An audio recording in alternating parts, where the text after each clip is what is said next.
बैंकों के लिए किसी व्यक्ति को फ्रॉड घोषित करना या डिफॉल्टर कहना आसान नहीं होगा। आरबीआई के नए निर्देश के अनुसार खाते को धोखाधड़ी की कैटेगरी में डालने से पहले कर्जदारों का पक्ष सुनना होगा।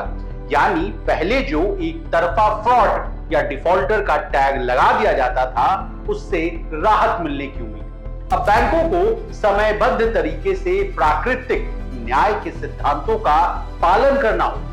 रिजर्व बैंक ने यह आदेश किसके सिफारिश से लागू किया है? एक तरफा फ्रॉड घोषित नहीं करने के पीछे सुप्रीम कोर्ट के किस मामले का जिक्र हो रहा है? और तो और अब बैंकों के लिए क्या क्या बदल जाएगा, जानेंगे सब कुछ आज के इस रिपोर्ट में।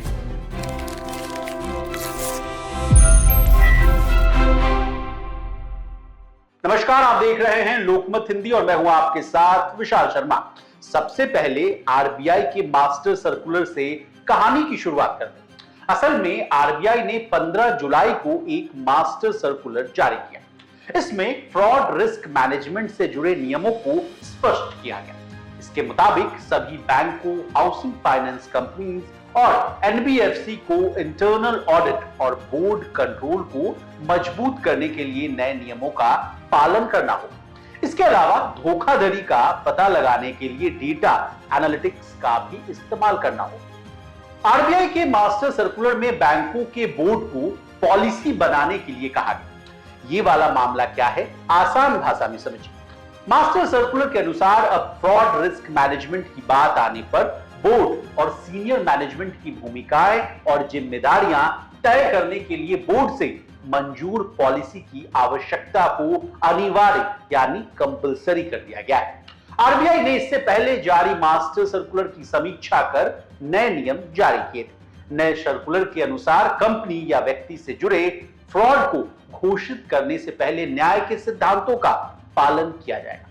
इसके लिए सुप्रीम कोर्ट ने 27 मार्च 2003 के फैसले को ध्यान में रखते हुए इसका निर्देश जारी किया है। अब 27 मार्च 2023 को सुप्रीम कोर्ट में कौन सा मामला चल रहा था जिसका कनेक्शन आरबीआई और बैंकों से? असल में ये case state bank of India और राजेश अग्रवाल एवं अन्य के बीच हुआ था। तब इसमें कहा गया था कि बैंक डिफॉल्टर को सुनवाई का अधिकार दिए बिना किसी खाते को एक तरफा फ्रॉड घोषित नहीं कर सकते। इसके अलावा सुप्रीम कोर्ट ने यह भी कहा था कि इन सिद्धांतों के तहत बोरोवर्स को फॉरेंसिक ऑडिट रिपोर्ट के निष्कर्ष को समझाने के लिए एक नोटिस दिया जाना चाहिए। इससे उन्हें अपने खातों को फ्रॉड के रूप में वर्गीकृत यानी क्लासिफाइड किए जाने से पहले लेंडर्स के सामने खुद को समझाने का मौका यानी अवसर मिलेगा। अब बड़ा सवाल यह है कि आरबीआई के निर्देशों के बाद बैंकों के लिए क्या बदल जाएगा, ये जानने की कोशिश करते हैं विस्तार से। रिवाइज्ड मास्टर डायरेक्शन के माध्यम से रेगुलेटर ने early warning signals, red flagging of accounts और कानून प्रवर्तन एजेंसियों को समय पर रिपोर्टिंग को मजबूत किया है। इसने इस बात पर जोर दिया है कि बेहतर रिस्क मैनेजमेंट सिस्टम के लिए सभी रेगुलेटेड एंटिटी के पास डेटा एनालिटिक्स और मार्केट इंटेलिजेंस यूनिट होनी चाहिए। इसके अलावा आरबीआई ने मजबूत इंटरनल ऑडिट और कंट्रोल्स फ्रेमवर्क की आवश्यकता पर भी जोर दिया। अब पॉइंटर्स में कमर्शियल बैंकों को फ्रॉड रिस्क मैनेजमेंट में किस तरह बदलाव करने होंगे, यह भी विस्तार से जान लीजिए।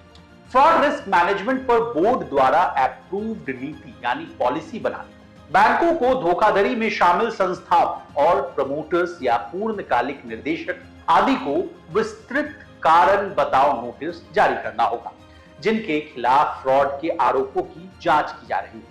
कारण बताओ नोटिस दिए जाने के बाद व्यक्तियों या संस्थाओं को जवाब देने के लिए कम से कम 21 दिनों का उचित समय देना होगा। बैंकों के पास कारण बताओ नोटिस जारी करने वाले संस्थानों द्वारा दिए गए जवाबों की जांच के लिए एक सुव्यवस्थित प्रणाली बनानी होगी। यह उन्हें धोखाधड़ी घोषित करने से पहले बनाना होगा। लेंडर्स के खातों को फ्रॉड के रूप में क्लासिफाइड करने के बारे में बैंक के निर्णय के साथ साथ संस्थाओं को एक तर्कसंगत आदेश देना होगा, तब जाकर लेंडर्स के खातों को फ्रॉड का टैग दिया जा सकेगा। बैंकों को फ्रॉड के मामलों की निगरानी और फॉलोअप केस कार्रवाई के लिए बोर्ड की एक विशेष समिति का भी आवश्यकता होगी। इसमें बोर्ड के कम से कम 3 सदस्य होने चाहिए और इसकी अध्यक्षता इंडिपेंडेंट डायरेक्टर्स या नॉन एग्जीक्यूटिव डायरेक्टर्स में से एक को करनी चाहिए। अब इसी तरह देश और दुनिया और बिजनेस जगत से जुड़ी तमाम ताजा तरीन खबरों के लिए बने रहिए हमारे साथ और देखते रहिए लोकमत।